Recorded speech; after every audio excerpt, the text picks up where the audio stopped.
Então, a gente está vendo a revelação de Deus, que eu falei para vocês sobre a revelação da salvação, e essa revelação, ela é transmitida para nós pela Bíblia, né? Então, a gente está fazendo uma síntese dessa questão bíblica, e nós começamos, lógico que a gente não vai ler a Bíblia inteira, porque ela é muito extensa, mas só para vocês terem uma ideia de como é que é o Antigo Testamento e as conexões que tem com o Novo Testamento, e também porque a gente está no mês da Bíblia. Setembro é um mês, então a gente vai usando a Bíblia bem mais do que nos outros meses, talvez, porque esse realmente é o mês em que todo mundo pede, olha, fala, catequistas, peguem a Bíblia. Então, vamos lá. Então, a gente está vendo, a gente viu na semana passada, a questão do pecado original, né, do homem querer ser como Deus, e por isso, a dele.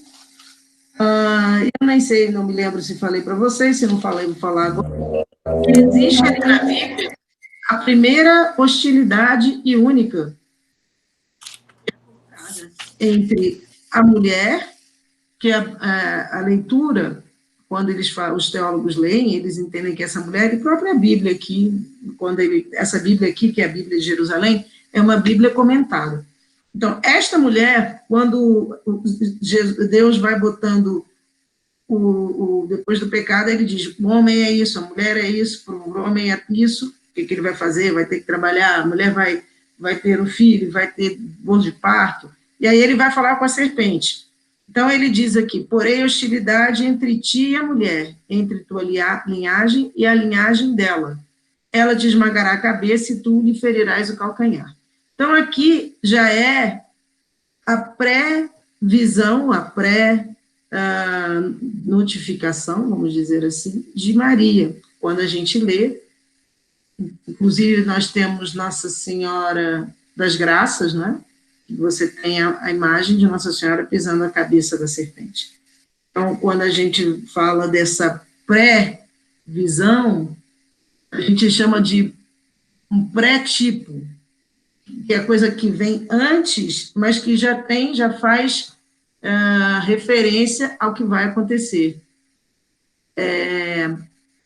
Uma coisa por exemplo, pré-vestibular, eu estava até falando isso com os meninos, sobre o prefixo, né? O prefixo é uma coisa que vem antes. E aqui, no caso, a gente dá esse nome mesmo, é um pré-tipo, quer dizer, é tipo daquilo que virá. Então, esta mulher aqui ainda não está identificada como Maria, que nós estamos nas primeiras folhas da Bíblia.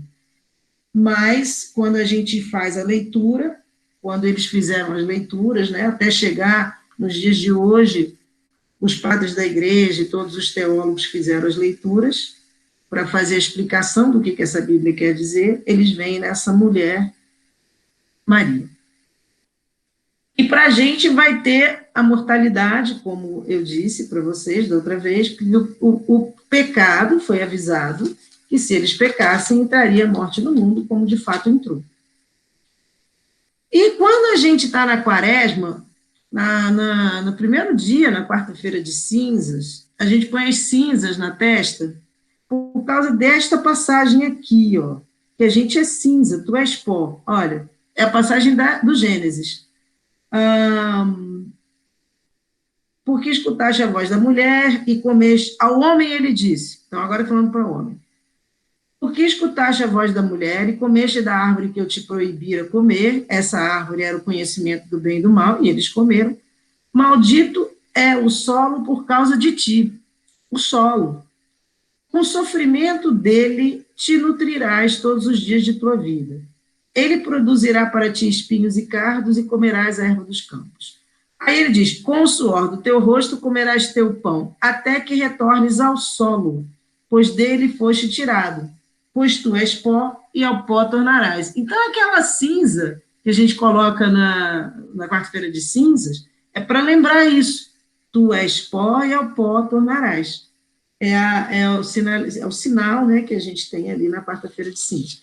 Muito bem, então já começa mal a situação do homem com a morte, um irmão que fere o outro, isso a gente viu. Veio o dilúvio com a nova ordem na comida, porque a comida não tinha nada de matar ninguém, porque não havia morte, e aqui já há, na nova ordem no mundo, a possibilidade de comer a carne, mas Deus diz, pedirei ao homem e aos homens entre si, aquele que derramar o sangue do homem, né? Pedirei as contas da alma do homem. Então, aqui já, quem derrama o sangue do homem, pelo homem terá seu sangue derramado, pois a imagem de Deus, o homem foi feito. Então, a gente já sabe, isso aqui já mostra que se ele vai pedir contas, é porque vai haver um julgamento. É uma maneira, ainda não está dizendo isso com todas as palavras, mas é isso que está querendo dizer, eu vou pedir contas do que você fizer depois. Então, vem o dilúvio, a Torre de Babel, quer dizer, os homens querem chegar aos céus, e aí eles acham que vão fazer uma torre que vai atingir os céus, e Deus diz, olha lá o que eles estão fazendo. E aí modifica as línguas. Então, agora, ninguém se entende mais, ninguém consegue construir a torre. Então, a gente começou, onde começa, de fato, a revelação, a história da salvação é com Abraão. A gente viu que Abraão tem a esposa dele, que é estéril, que ele vai ter um filho, primeiro com a escrava, porque, apesar de ter sabido que ele teria um filho, ela, como era estéril, não entendeu muito bem o que era aquilo, e como ainda não havia o pecado, ela permite que essa escrava, então, tenha relações com Abraão, e daí nasce o filho, que é Ismael. E aí eu lembro que eu disse para vocês que Ismael é muito importante, que Abraão é muito importante para os muçulmanos, porque essa escrava é egípcia. Então, Ismael é o que vai dar origem ao povo muçulmano. Muçulmano, que eu quero dizer povo árabe, melhor dizendo, porque tem árabes que não são muçulmanos. Povo árabe. Então, para o povo árabe, Abraão é importante. Para o povo judeu é importante porque ele é o pai de Isaac, que é o filho dele com a esposa mesmo, que é Sara, e esse é o filho da promessa, em Isaac é que vai começar o povo de Israel, o povo judeu, e ele é importante para os cristãos, porque ele é considerado o pai da fé, porque ele acredita, ele sai de onde ele mora, apenas porque ele acredita num Deus. Ainda não temos, nesse momento, esse Deus que, como é hoje, é o início, o Abraão não é judeu, ainda não existe o judeu começa com o filho dele, que é o Isaac. Aí nós vimos também que aparece esse rei de Salém, que é o Melquisedeque. Eu disse para vocês, então, que Jesus é sacerdote na ordem de Melquisedeque, porque em vez de levar para o sacrifício o holocausto, quer dizer, aquele sacrifício sangrento, este rei traz pão e vinho. Então, já é um pré-tipo de Jesus. Quer dizer, é Jesus que vai fazer a própria ceia com o pão e o vinho, né? Meu corpo e meu sangue. Muito bem, então, eles vão... Isaac, então, tem toda a história de Abraão. Isaac tem uma história também da fé de Abraão, por isso que ele também é considerado o pai da fé, porque Deus vai dizer a ele que Isaac é o único filho dele, que é mesmo do casamento, porque a egípcia vai embora com o filho. Então, a história é a história do povo judeu também, né? Então, a egípcia vai embora com o filho, o Ismael, e ele, Abraão, fica com a esposa Sara e o filho. Então, vão fazendo as tribos, eles são tribais ainda, e aí Deus vai pedir a Abraão que dê o filho dele em sacrifício sangrento. E Abraão, então, como Deus pediu, apesar de ser o filho dele, ele vai dar o filho em sacrifício. Mas quando chega no momento do sacrifício mesmo, até o menino pergunta, para quê? O menino não sabe, né? E aí ele vai perguntando, pai, mas não tem nenhum cordeiro, porque ele não está sabendo que era ele. E aí Abraão diz para o menino assim, Deus proverá. E, de fato, Deus vai prover e vai dizer, não, Abraão, a sua fé realmente é uma fé fora do comum. E, na verdade, então aparece um cordeiro, e aí o sacrifício vai ser feito com o cordeiro. Por isso que ele é o pai da fé, porque a fé dele é inabalável, ele ia dar o menino. Deus falou, está falado. Deus não erra. Para Abraão, Deus não erra. Então, esse menino, Isaac, ele vai se casar, vem a história toda, e ele vai ter um casal de filhos gêmeos, Esaú e Jacó. Então, a gente já tem Abraão, já tem Isaac. Esaú, ele vai ser importante, mas o que chama mais atenção de todos é Jacó. É a história de Jacó, que vai ser a história bíblica, que vai ter frutos dentro da Bíblia. Esaú é o primeiro, é o primogênito, mas ele vende a primogenitura dele, agora hoje não sei nem se existe mais essas histórias de primogênito, né? Mas naquela época existia. O primeiro filho era o filho da bênção e tudo. E ele então vende para o irmão, que é o Jacó, a primogenitura dele por um prato de lentilhas. Então o outro assume, né? Então a história é toda a história de Jacó. E Jacó vai ter 12 filhos. Então vocês já devem ter ouvido falar das 12 tribos de Israel. São os filhos de Jacó que são as tribos divididas entre esses 12 filhos de Jacó. Então, a gente já tem Abraão, Isaac e Jacó com as 12 tribos de Israel. Eles estão se construindo como povo. São tribais, e quando ele morre, ele vai dividir a terra por esses filhos. Então, os 12, cada um vai ter uma terra, vamos dizer assim, vai estar dividida entre eles, e um dos filhos dele é Judá, de onde vai sair Jesus. Jesus é da tribo de Judá, por isso que e Davi também é da tribo de Judá. São as tribos deles, que eles dizem, esse é da tribo de Judá, é da tribo de Rubens, são os filhos, mas o que vai chamar atenção para a história do Novo Testamento é a tribo de Judá, de onde sai Jesus, de onde sai também Davi.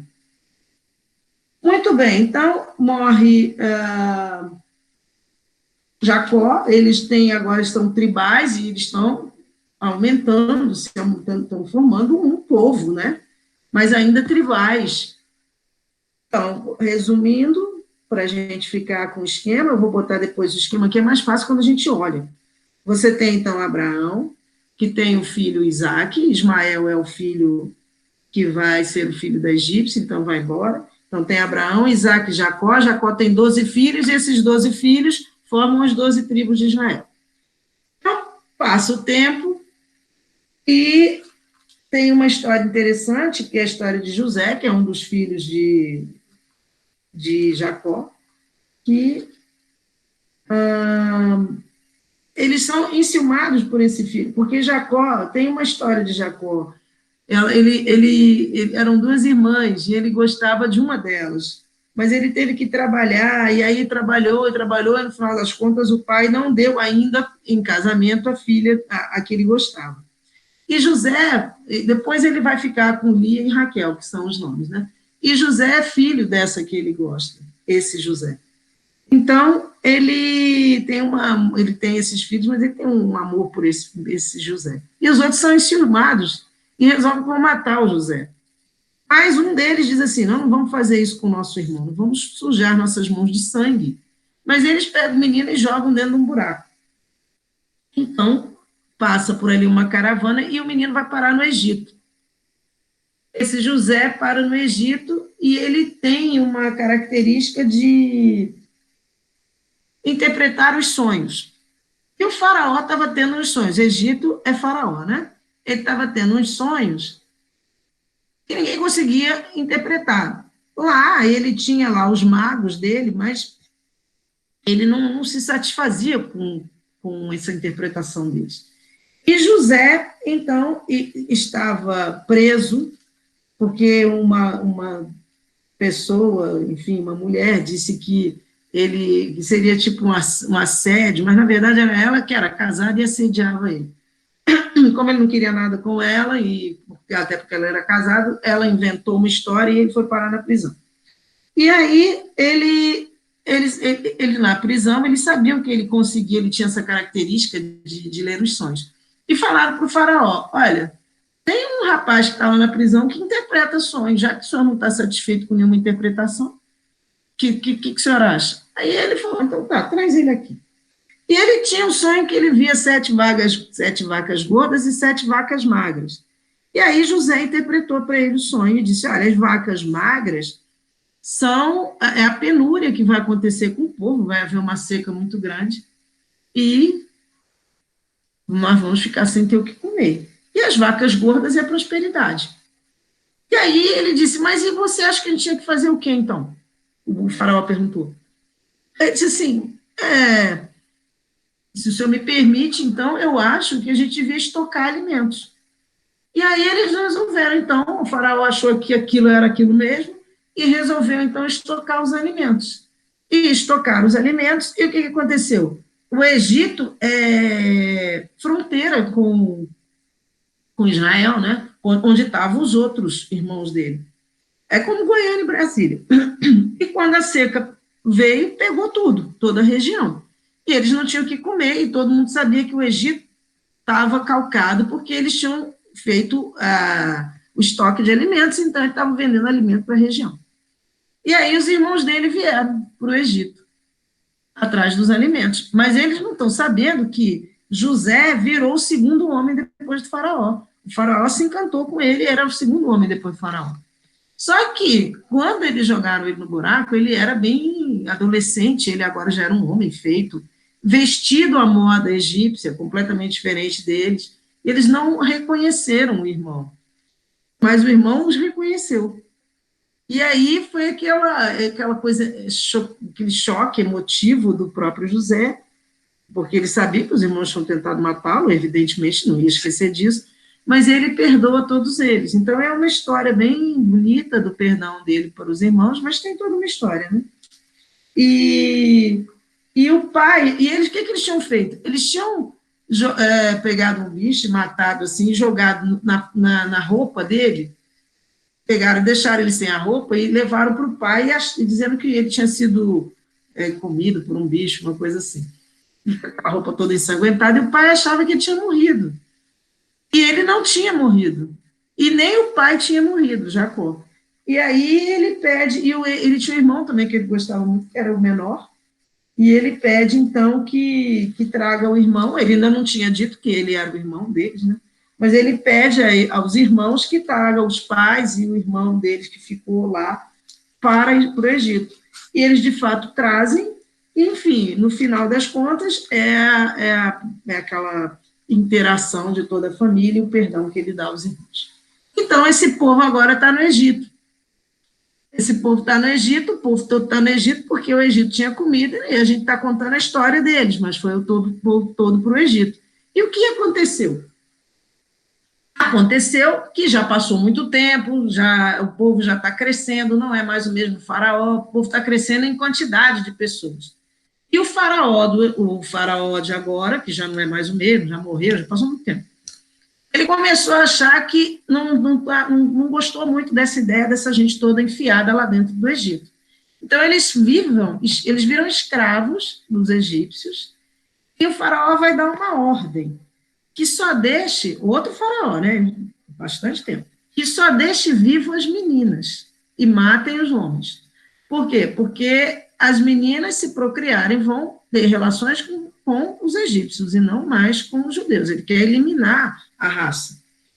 Mas acontece o seguinte, a parteira que foi fazer o parto agora é a história de Moisés, já passou muito tempo, ela não teve coragem de matá-lo. E aí colocaram ele numa barquinha, e lá vai ele na barquinha, e ele foi parar na casa do faraó mesmo. E a filha do faraó se encantou com ele. E criou ele. Ele foi criado, como dentro do palácio. Mas quando ele chega na idade adulta, ele sabe que ele é judeu. Ele vai lá olhar para ver como é que o povo dele é tratado, e ele fica horrorizado. E aí, já num primeiro momento, ele vê lá uma situação que ele não suporta, e ele, como judeu, acha aquilo um horror, e ele acaba matando um dos egípcios. E ele já ficou com medo da situação, voltou para o palácio, mas já meio apavorado com a situação, porque ele achou que será que alguém viu? mas ele achou que ninguém tinha visto. Aí, no dia seguinte, ele volta lá e tem 2 judeus brigando. E aí ele se mete também na briga. E aí o judeu disse assim, mas o que você está fazendo aqui? Porque uma vez que ele era criado pelo faraó, eles tinham uma certa distância, né, dele, né, um distanciamento. Ele numa posição muito boa em relação aos outros que estavam todos escravizados. E aí ele se mete na briga dos 2 judeus e um deles vira para ele e diz assim, olha, você está fazendo o quê aqui? Já basta ontem que você não está satisfeito, você não deveria estar aqui, porque pode aquela raiva dele ser criado pelo faraó. Olha, já vi que ontem você matou até o árabe, o egípcio, né? E você está fazendo o que aqui? Aí, quando ele percebeu que alguém sabia disso, ele fugiu. E aí ele foge, então, para o deserto, e é no deserto que ele vai se encontrar com Deus, né? E tem aquela passagem da sarça ardente que é muito conhecida, que é uma passagem em que ele fala que Deus fala com ele, e ele diz o seguinte, deixa eu ver aqui, eu vi, Yahvé diz a Moisés, eu vi a miséria do meu povo que está no Egito. O povo foi todo lá. Vocês entenderam agora por que eles foram lá. Tem vezes que a gente, não sabendo essas passagens, não entende o que o povo estava fazendo no Egito. Foi por isso, porque teve a seca e o povo foi todo para o Egito. E por isso agora, coloque o que ela falou? Botou um negócio aqui. Peraí, deixa eu ver o que ela botou no chat. Coloque a passagem. A passagem é Êxodo 3, 7. Êxodo 3, 7. Então, esse povo está todo no Egito, lá por causa dessa seca, e já passou muito tempo, agora escravizado pelo faraó, e Moisés é aquele que vai então fazer a libertação. E aí, Yahvé diz para Moisés, Deus, eu vi a miséria do meu povo que está no Egito, porque o povo eleito, que a gente chama de povo eleito, foi criado por Deus, foi um povo que ele quis, a partir de Isaac. Ouvi seu grito por causa dos seus opressores, pois eu conheço as suas angústias. Por isso, desci a fim de libertá-lo da mão dos egípcios, e para fazê-lo subir desta terra, para uma terra boa e vasta, terra que mana leite e mel. Agora o grito dos israelitas chegou até mim, e também vejo a opressão com que os egípcios estão oprimindo. Vai, pois, e eu te enviarei a Faraó para fazer sair do Egito o meu povo, os israelitas. Então Moisés disse, quem sou eu para ir a Faraó e fazer sair do Egito os israelitas? E Deus disse, eu estarei contigo, e este será o sinal de que eu te enviei. Quando fizeres o povo sair do Egito, vós servireis a Deus nesta montanha. E ele vai, então, mais à frente, fazer uma outra aliança, que é a aliança com o povo. Aí ele vai dizer assim, Moisés disse a Deus, quando eu for aos israelitas e disser, o Deus de vossos pais me enviou até vós, e me perguntarem, qual é o seu nome? Que direi? Disse Deus a Moisés. Aí ele vai perguntar, então Moisés perguntou o nome de Deus, e Deus vai responder, eu sou aquele que é. Então, assim, um nome que eles, israelitas, nem pronunciam. Eles nem falam o nome de Deus, porque é um nome que ele, assim, acima de todos os nomes. Então, ele diz, assim dirás aos israelitas, eu sou, me enviou. O Deus de vossos pais, o Deus de Abraão, o Deus de Isaque e o Deus de Jacó, me enviou até vós. É o meu nome para sempre, e é assim que me invocarão de geração em geração. Então, ele é o Deus de Abraão, o Deus de Isaac e o Deus de Jacó, que são os patriarcas, Abraão, Isaac e Jacó, os patriarcas. Então, lá vai Moisés, e ele vai voltar de frente agora para o faraó, não mais como aquele que foi criado, mas como aquele que vai libertar o povo do Egito. E ele vai falar com o faraó, eu vim aqui libertar o meu povo, e fui mandado aqui por Deus, e o faraó olha para eles, mas não vou deixar o povo sair. Então, vão vir as pragas, são as pragas que são mandadas por Deus para o Egito, e de início, os magos do faraó conseguem fazer coisas semelhantes. A água transformada em sangue, eles conseguem. Os magos do Egito, porém, com suas ciências ocultas, fizeram o mesmo. O coração do faraó se endureceu e não os viu como Yahvé havia dito. Então, eles vão fazendo, e os magos do faraó, com suas ciências ocultas, vão até um certo ponto, mas tem uma hora que eles não conseguem mais. Aí eles vão dizer para o faraó, deixa esse homem embora, porque a gente não está mais conseguindo fazer o que ele faz. E ele diz, não vou deixar embora coisa nenhuma. E eles estão pedindo que ele deixe, ele não deixa, até que a última é essa, anúncio da morte dos primogênitos. Então, Yahvé vai dizer a Moisés, farei vir mais uma praga ainda contra o faraó e contra o Egito. Então, ele vos deixará partir daqui. Qual é a praga? Todos os primogênitos vão morrer, de tudo, dos animais, de tudo, e o filho do faraó, inclusive. E ele tem esse filho, o faraó. Porque ele não deixa o povo sair. Então, ele diz, Moisés disse, aí ele vai falar com o faraó. Moisés disse, assim diz Yahvé, à meia-noite passarei pelo meio do Egito, e todo primogênito morrerá na terra do Egito. Desde o primogênito do faraó, que deveria sentar-se em seu trono, até o primogênito da escrava que está na mó, e até mesmo o primogênito do gado. Mas ele não deixou o povo sair. E resultado foi o que aconteceu. E aí, eles têm que sair rápido. E essa é a Páscoa judaica. A Páscoa judaica, então, eles têm Páscoa e é perto da nossa. Eles celebram essa Páscoa até hoje. E essa Páscoa, ela faz referência, então, a esse dia, em que eles vão conseguir sair do cativeiro egípcio. Então, elas têm essa festa aqui, ó. Essa aqui é Êxodo 12. Êxodo 12. A Páscoa.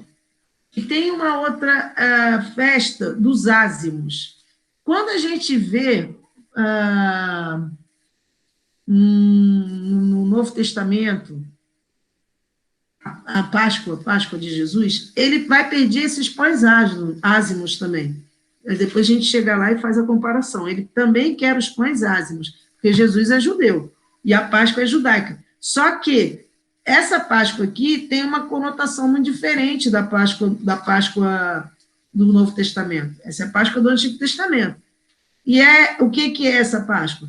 Eles vão conseguir sair de lá, Deus vai dar a Moisés essa possibilidade de deixar eles saírem, ele vai conduzir eles para a Terra Prometida, eles vão sair, eles vão ficar encurralados, porque o faraó vai atrás, e eles ficam encurralados entre o mar e a montanha. Mas aí Deus vai abrir o mar, eles vão passar, e quando os egípcios vierem, o mar se fecha e os egípcios morrem. Essa é a Páscoa judaica, que eles celebram até hoje. Então, e a Páscoa, então, é o que nesta situação aqui? É de um povo específico. Está se falando só do povo judeu que está fugindo do Egito. É uma Páscoa, então, de um povo específico. É uma Páscoa localizada na história e no tempo. Tem uma geografia, ele está indo para um lado para o outro. Tem uma história que está na Bíblia sendo relatada. Mas é dentro do tempo. Quer dizer, ocorre de forma aqui natural. A Páscoa do Novo Testamento, ela é uma Páscoa para todos os homens, não é mais só para o povo judeu. É uma Páscoa para todos os homens. É uma Páscoa que ocorre para a nossa salvação, mas não uma salvação temporal, assim, uma salvação histórica. É uma salvação da nossa alma, uma salvação do espírito. Então, ela é uma Páscoa sobrenatural. Enquanto essa aqui é uma Páscoa natural, dentro da história, dentro do tempo, com o povo, a nossa Páscoa, a Páscoa da Nova Aliança, é uma Páscoa para todos os homens, desde o primeiro, que diz a Bíblia que é Abraão, até o último, que a gente não sabe quem é, que é o que vai nascer, e é uma Páscoa de salvação. É uma Páscoa em que ele vai dar o próprio sangue para a remissão dos pecados. É para o povo judaico? Também é, porque é para todo mundo. Não tem mais essa conotação de ser só para um povo. Então, aqui, eles vão fugir, né? Vai ter as festas, eles vão fazer a Páscoa, então tem as prescrições sobre a Páscoa, vocês veem isso em Êxodo 12 até 13. Tem a questão dos pães ázimos, e muito bem. Aí vai para a saída do Egito.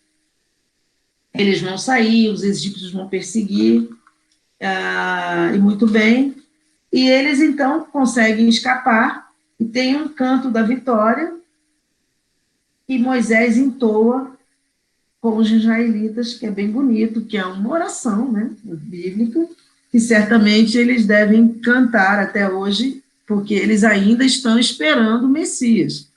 Isso aqui é uma parte da salvação, mas eles esperam ainda o Messias. Moisés não é o Messias, né? Então, eles usam. Eu acho que eles alteraram um pouco, apesar de ser o mesmo Antigo Testamento, mas eu tenho uma amiga judia que ela me fala, às vezes, lá sobre a religião e tudo, e eles têm umas visões um pouco diferentes, não é como a nossa, porque a nossa está vinculada a Jesus, a deles não. Então, eles fazem uma leitura um pouco diferente da leitura, dessa leitura que a gente faz. Então, eles vão para o deserto, antes de chegar na Terra Prometida, eles estão no deserto, vão ficar no deserto, e aí, sim, no deserto vai haver outra aliança, que é a aliança com o povo. E aí Deus vai dar os 10 mandamentos a esse povo. Os 10 mandamentos são dados para Moisés, ele vai lá para a montanha e desce com os 10 mandamentos. Deus pronunciou todas essas palavras dizendo, aqui estão os 10 mandamentos, eu sou Yahvé, teu Deus, que te fez sair da terra do Egito, da casa da escravidão. Então, a gente usa o termo da libertação, né? Libertação do povo do Egito. Então, os mandamentos. Não terás outros deuses diante de mim. Não farás para ti imagem esculpida de nada que se assemelhe ao que existe lá em cima nos céus. Não te prostrarás diante desses deuses, não os servirás, porque eu, Yahvé, teu Deus, sou um Deus ciumento, e etc. Não pronunciarás em falso o nome de Yahvé. Lembra-te do dia de sábado para santificá-lo. Então, eles até hoje têm o sábado.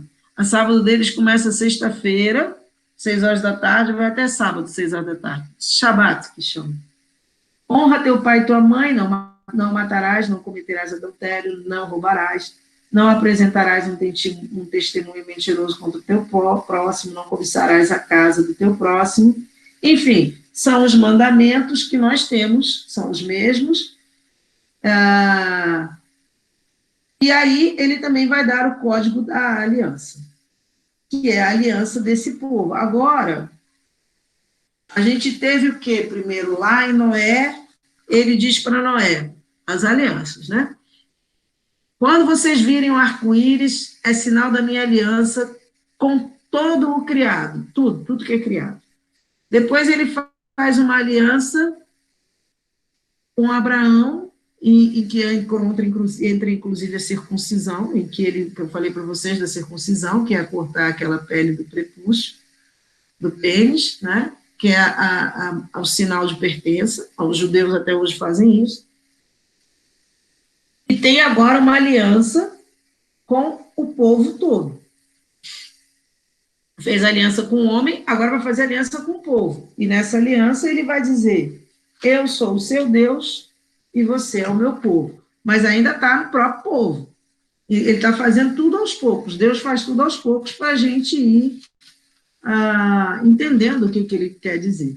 E aí, com esse código da aliança, que é Êxodo 22, o decálogo é Êxodo 20, o Código da Aliança, Êxodo 20, 22, ele vai fazer, então, as leis sobre os escravos, sobre o homicida, roubo de animais, um código legal para eles seguirem. Delito, além do código moral, que são os 10 mandamentos, tem um código legal, violação de uma virgem, a justiça, como é que faz com os inimigos, enfim, o sábado, e ele vai, então, prescrevendo essas leis e conclui a aliança. Essa é a aliança, então, que ele vai fazer com o povo, e aí o êxodo continua, até que eles vão chegar na Terra Prometida, e aí a gente tem, dentro da Bíblia, nós aí temos outros livros, não só o Êxodo, tem o Levítico, que é o livro sacerdotal, tem o livro de Números, que é um livro que tem um censo, um recenseamento, são os livros, são vários livros, né? Mas essa história é a história para a gente fixar melhor e entender. Então, eles vão chegar na Terra Prometida, tem o Deuteronômio, que é um outro livro, e eles vão... Moisés vai morrer, não vai entrar na Terra Prometida, morre, mas ele vê a Terra Prometida, e quem entra, eles vão entrar na Terra Prometida com Josué, e com Josué eles entram na Terra Prometida, então é a entrada nessa terra, a gente tem na Bíblia já Josué mesmo, conquista da Terra Prometida, então é a entrada nessa terra com esse povo que tem, e aí começam a viver na terra, e aí a gente vai ter ali, em sequência, uma situação que eles observam que os outros povos, porque eles vão começar a conviver com aqueles povos que estão em volta deles, eles tribais ainda. E eles começam a observar que os povos têm deuses diferentes deles. Eles têm um Deus só. Esses povos têm vários deuses. E eles começam, então, a observar as festas e tudo desses povos. E, além disso, os povos, além de ter outros deuses, os povos já estão mais adiantados, como é que eu vou dizer, politicamente, em termos de justiça, e eles acreditam apenas nesse Deus. A justiça toda deles é feita em nome de Deus, a política de tudo para eles é em nome de Deus, mas eles começam a observar que eles querem ficar parecidos com os outros. Então, eles começam a pedir para o Samuel, que é um juiz e um profeta também, que eles querem juízo, que eles querem reis. Os outros têm reis, a gente também quer rei. Então, Samuel vai conversar com Deus e vai dizer, olha só, o que eles estão falando?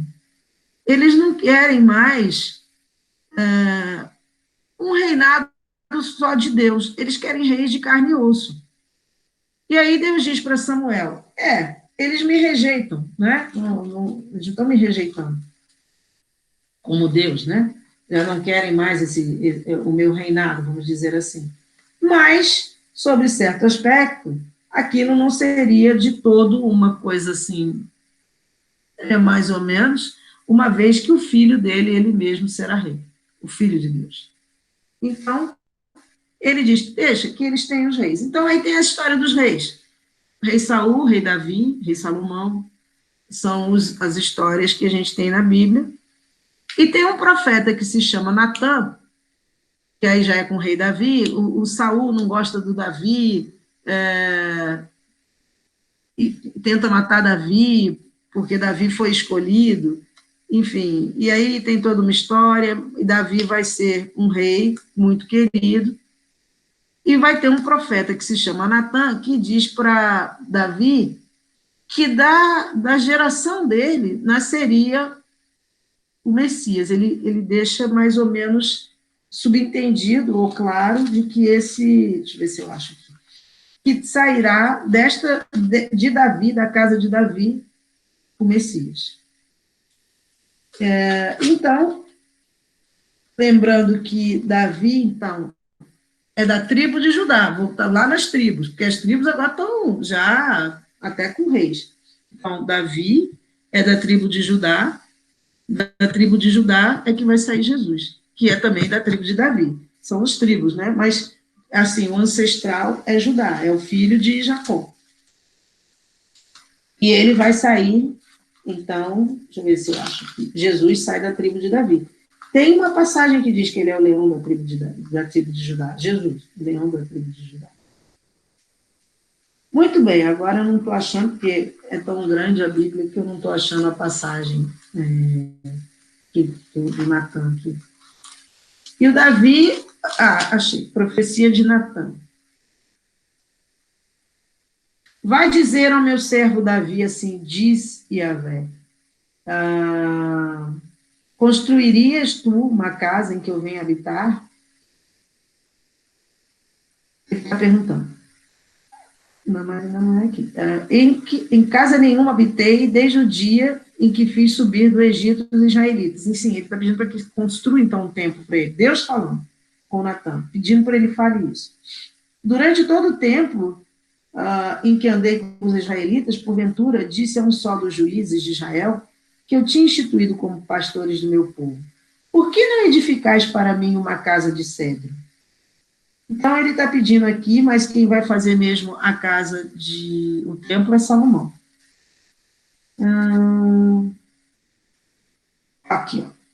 E quando os teus dias estiverem completos e vieres a dormir com os teus pais, está mandando Natan dizer, para Davi, Davi, quando os teus dias estiverem completos e vieres a dormir com teus pais, farei permanecer a tua linhagem após ti, aquele que terá saído das tuas entranhas, e firmarei a sua realeza. Será ele que construirá uma casa para o meu nome, com N maiúsculo, e estabelecerei para sempre o seu trono. Então, aqui, para sempre o seu trono, é a eternidade, né? Eu serei para ele pai, e ele será para mim filho. Então, aqui, na profecia de Natan, a gente já vê que o Messias sai da casa de Davi. Aqui ele está dizendo, a profecia está construída sobre uma oposição, não será Davi que fará um templo a Yahvé. Será Yahvé que fará uma dinastia a Davi. A promessa concerne essencialmente a permanência da linhagem davídica sobre o trono de Israel. Então, Davi, uma permanência de uma linhagem eterna, quer dizer, é o próprio Jesus que vai sair desta casa de Davi. Então, aí a Bíblia vai e fala dos 6 reis, depois ele tem, Davi é pai de Salomão, Davi também tem uma passagem para a gente sempre ver como é que Deus tem misericórdia com o homem para as escolhas dele, porque Davi se encanta por uma mulher que tem um marido, e esse marido é da guarda dele, e ele vai colocar o marido dela numa guerra, porque ele se encantou com ela, e o único jeito de ter a mulher é matando o marido dela. Então, ele manda ele para a guerra. E ele manda ele na frente, e ele morre na frente, né, da guerra, ele está na frente de todos, ele vai morrer. E Davi, então, vai desposar a mulher dele. Mas depois se arrepende, porque... Por isso que vocês ouvem aquele salmo, vocês devem conhecer esse salmo. Quando ele fala, do pecado está sempre à minha frente, se vocês vão à missa, de vez em quando esse salmo é lido. É o pecado que está sempre... Foi Davi que fez os salmos, e quando ele fala, então, desse pecado que está sempre à minha frente, foi contra vós, só contra vós que eu pequei, ele se refere principalmente a esse momento da vida dele, mas ele se arrepende terrivelmente, Deus o perdoa, e é a bondade de Deus perdoando os pecados dos homens. Assim como também com Paulo, que quando vocês leem os Atos dos Apóstolos, o apóstolo Paulo, ele está, antes de ser apóstolo Paulo, ele é Saulo, melhor dizendo, um judeu que persegue os cristãos. Inclusive, vai ter a morte de Estevão, depois a gente pode passar, porque a gente ainda está na Bíblia, no Antigo Testamento, mas eu estou lembrando que na morte de Estevão, que é que morreu e que acreditava em Jesus, que era um cristão.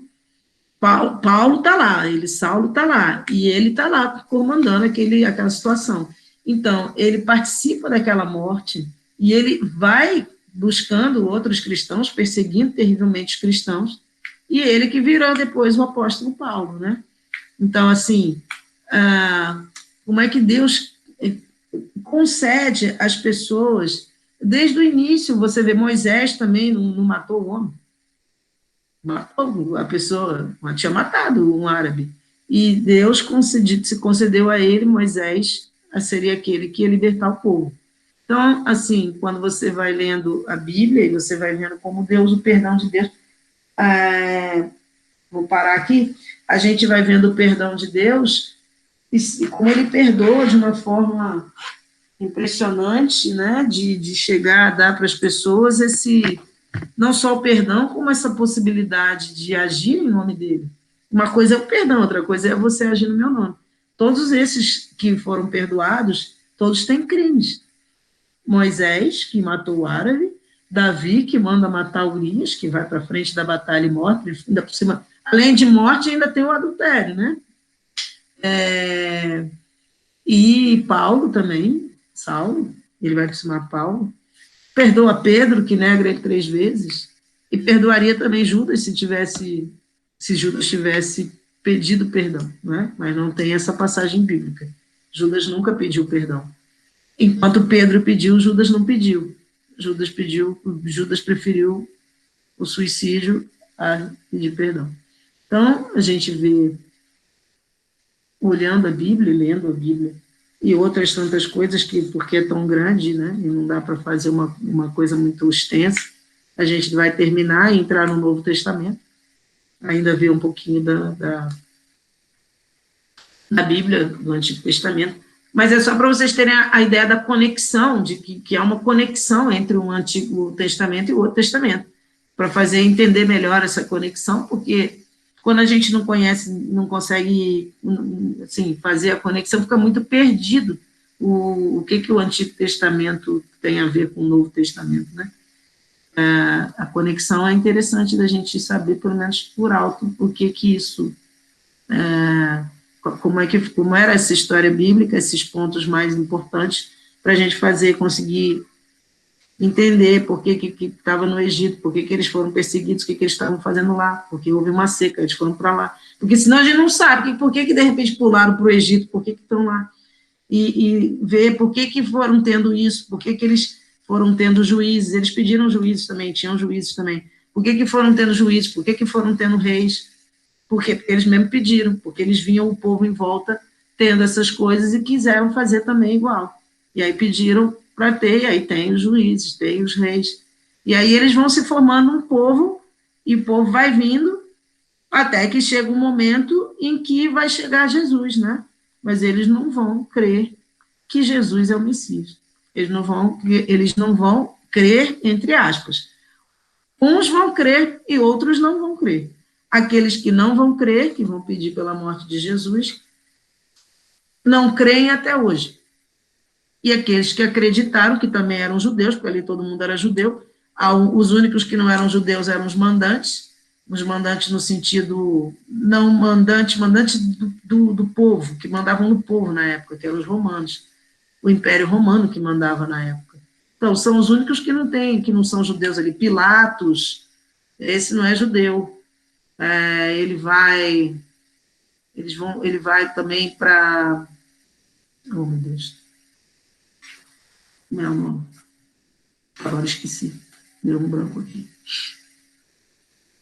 Ele vai ser levado para o governador, para que ele vá lá e ele diga se ele tem, porque Pilatos não acha nada nele.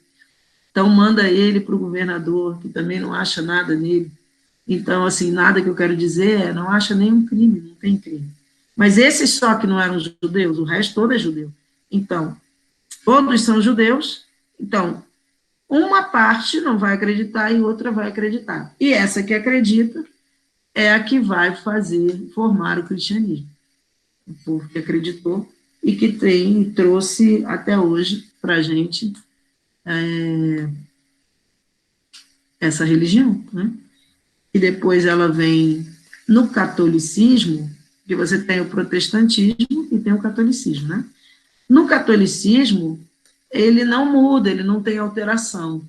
Ele vem vindo e até hoje nós estudamos os mesmos padres da igreja, que são aqueles que escreveram primeiro, a gente estuda as mesmas coisas. Se você for a uma missa fora do Brasil e levar o seu missal, mesmo que você não tenha entendendo nada, é sempre a mesma missa, acho que falei isso para vocês também, a não ser que seja uma festa da paróquia, uma coisa assim, que aí a paróquia tem Nossa Senhora do Rosário, Nossa Senhora do Perpétuo Socorro, aí ela está naquele dia fazendo aquela missa para Nossa Senhora do Rosário, Perpétuo Socorro, Miguel Arcanjo, enfim. Aí a missa é diferente, mas durante o ano inteiro, em qualquer país, é a mesma missa, não muda, não altera. Essa é uma diferença do protestantismo. O protestantismo tem várias denominações, e é diferente a maneira de eles fazerem os cultos, né? Eles não têm essa coisa de fazer igual como o cristianismo faz, não tem isso. Eles têm uma coisa que se chama a livre interpretação. A livre interpretação é você pegar a Bíblia, abrir e interpretar segundo a maneira de entender o que está escrito ali. É por isso que abrem também tantas igrejas, porque se o pastor não concorda com o que o outro disse, pronto, abre-se uma nova igreja. Porque é livre a interpretação, né? Diferente do cristianismo, que é uma interpretação só, baseada sempre nos mesmos livros, se bem que às vezes tem umas diferenças, mas é muito pouco, muito pouco. E principalmente que o ritual é igual, e você abre, onde você estiver com missal, você acompanha a missa. Não sai da cabeça do padre, hoje vou fazer essa. Não. Tem tudo determinado. Enfim, já são 9h, e aí, cadê o Jailson? Cadê? Ele é que finaliza aqui pra gente. Jailson. Vocês têm alguma dúvida? Tem alguma dúvida? Não, deu para entender bem o que você explicou. Olha, quando vocês tiverem dúvida, que é o seguinte, eu acho que escrever no chat, às vezes, nem leio. Vocês podem me interromper, eu não me incomodo, não. Se vocês quiserem, mas eu não estou entendendo. É melhor do que vocês ficarem com esse negócio na cabeça aí, depois não perguntam, ou pergunta, escreve, eu nem leio. Façam perguntas. KKKKK. Ai. Tá bom. Mas essa parte é histórica, né? Não é tão... Luciana, esse vídeo quem está gravando é você, né? A catequese? Eu não, é o Jailson que está gravando. Mas está gravando, porque ele deu a seguinte informação. Ele manda no grupo, porque eu perdi só um comentário. É o seguinte, olha o que ele disse aqui. O Jailson e a Neurene são coordenadores, eu sou catequista. E aí, o que Jailson disse?